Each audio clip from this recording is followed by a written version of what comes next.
راضی برضائے رب، رب کی رضا پر راضی رہنا.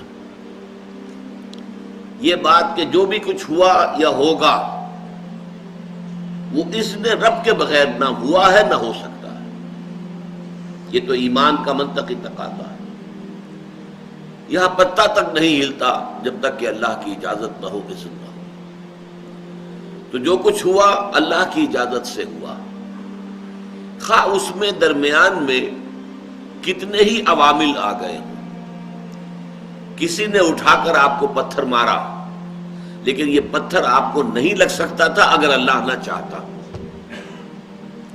پتھر مارنے والے کا عمل اپنی جگہ ہے، لیکن آپ کو اس پتھر کا لگ جانا جو ہے یہ بغیر اذن رب نہیں ہے. لہذا اس کو سمجھیے کہ اللہ کی طرف سے آیا. ایک اس میں لطیفہ بھی ہے کہ ایک وہ درویش یہ کہتا ہوا جا رہا تھا ایک جذب کی کیفیت میں، جو رب کرے سو ہو، جو رب کرے سو ہو، جو رب کرے سو ہو. ایک شخص نے اٹھا کر اس کے سر پہ پتھر نے مارا. اس نے پلٹ کر دیکھا تو شخص نے کہا مجھے کیا دیکھتے ہو، جو رب کرے سو ہو. تو اس درویش نے جواب دیا کہ یہ پتھر مجھے تو رب کے مارے ہی لگا ہے، لیکن میں دیکھ یہ رہا تھا کہ بیچ میں منہ کس کا کالا ہو گیا،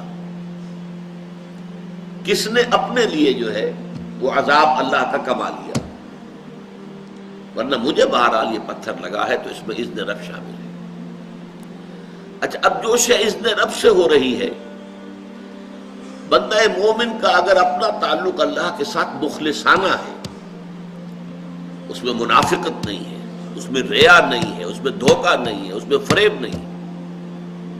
مخلص، مخلصین لہ الدین، تو اللہ تعالیٰ کا تعلق بھی اس کے ساتھ ریسیپروکیٹ کرتا ہے. اللہ تعالیٰ انا عند ظن عبدی بی، حضور یہ اللہ کا قول ہے حدیث قدسی میں کہ میرا بندہ میرے بارے میں جو کچھ گمان کرتا ہے میں وہی سلوک اس کے ساتھ کرتا ہوں.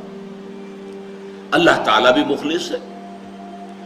اللہ تعالیٰ کی مرضی کے بغیر کچھ نہیں ہو سکتا. تو یقیناً جو کچھ ہوا ہے اس میں میرے لیے خیر ہے، چاہے فوری طور پر مجھے ناگوار گزرا ہے، مجھے تکلیف ہوئی ہے، میرے لیے یہ شے جو ہے ناپسندیدہ ہے، لیکن ان دی لانگ رن مجھے یقین ہے کہ اس میں خیر ہے. بیدک الخیر انک علی کل شیء قدیر. اے اللہ تیرے ہاتھ میں خیر ہی خیر ہے، تو ہر چیز پر قادر ہے.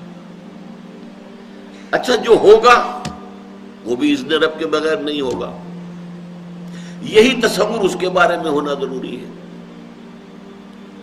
اسی کا نتیجہ یہ نکلتا ہے جس کو قرآن مجید بار بار کہتا ہے، بار بار کہتا ہے، بار بار کہتا ہے، لا خوف علیہم ولا هم یحزنون. کیا مطلب اس کا؟ نہ ان پر کوئی خوف ہے نہ حزن سے دو چار ہوتے ہیں.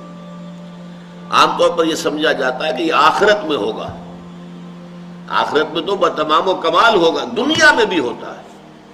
خوف کس بات کا بھائی؟ ہوگا وہی جو میرا رب چاہے گا. وہ میرا دوست ہے، میں اس کا ولی، وہ میرا ولی. الا ان اولیاء اللہ لا خوف علیہم ولا هم یحزنون. جو اللہ کے ولی ہوتے ہیں، اللہ کے دوست ہوتے ہیں، ان کے نہ کوئی خوف ہوتا نہ حزن ہوتا. خوف کس بات کا؟ ہوگا وہ جو اللہ چاہے گا، اور جو کچھ اللہ چاہے گا اس میں کوئی نہ کوئی خیر ہوگا، چاہے فوری طور پر مجھے نظر نہ آئے. قرآن کہتا ہے سورہ بقرہ میں عسیٰ ان تکرہوا شیئا وہو خیر لکم وعسیٰ ان تحبوا شیئا وہو شر لکم. عین ممکن ہے کہ تم کسی چیز کو ناپسند کرو درا حالے کہ اسی میں تمہارے لیے خیر ہو، اور عین ممکن ہے کہ تم کسی چیز کو پسند کرو درا حالے کہ اس میں تمہارے لیے شر ہو. اللہ یعلم وانتم لا تعلمون. اللہ جانتا ہے، تم نہیں جانتے. تم افعال و اعمال و احوال و واقعات کے ظاہر کو دیکھتے ہو، اس سے متاثر ہو جاتے ہو. اس کے پردے میں کیا مشیت اذنی ہے، کیا ارادہ خداوندی ہے، اس کے پشت پر کیا چیز ہے جو اللہ تعالیٰ کو مطلوب ہے، یہ ہمیں نظر نہیں آتا. We are short sighted. ہماری نگاہ جو ہے بس کچھ دور تک جاتی ہے، اس سے آگے نہیں جاتی. لہذا افعال و اعمال و احوال و واقعات کے صرف ظاہر پر ہماری نگاہ ہے، باطن پر تو ہے ہی نہیں. لہذا ہم اس سے متاثر ہوتے ہیں.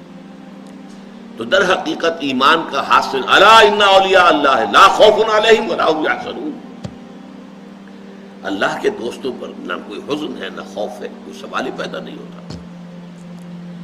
اسی طریقے سے قرآن مجید جو ہے بلند ترین مقام جو انسان کا ہو سکتا ہے، اس کی تعبیر کے لیے الفاظ استعمال کرتا ہے رضی اللہ عنہم ورضوا عنہ. اللہ ان سے راضی ہو گیا، وہ اللہ سے راضی ہو گئے. یہ باہمی رضامندی ہے، دو طرفہ اللہ کے ساتھ تعلق ہوتا ہے، دو طرفہ تعلق ہوتا ہے. تم اللہ سے محبت کرو گے، اللہ تم سے محبت کرے. تم اللہ کے ساتھ مخلص ہوگے، اللہ تعالیٰ تمہیں واقعتاً اپنا مخلص بندہ بنا لے گا. تم اللہ کی طرف چل کر آؤ گے، اللہ تمہاری طرف دوڑ کر آئے گا. تم بارش بڑھاؤ گے، اللہ ہاتھ بڑھائے گا. تم اسے محفل میں یاد کرو گے، اللہ اس سے کہیں بہتر محفل میں تمہارا تذکرہ کرے گا، ملائکہ مقربین کی محفل میں. تم اللہ کو اپنے دل میں یاد کرو گے، اللہ اپنے جی میں تمہیں یاد کرے گا. یہ دو طرفہ معاملہ ہے.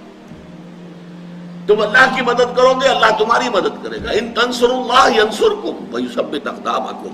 اگر تم اللہ کی مدد کرو گے، اللہ کی مدد سے مراد کیا؟ اللہ کے دین کی مدد، اس کی نصرت. اللہ تمہاری مدد کرے گا. یہ رضی اللہ عنہم ورضوا عنہ سورہ مائدہ میں بھی آ رہا ہے، سورہ توبہ میں، سورہ مجادلہ میں، سورہ بینہ میں 4 مرتبہ.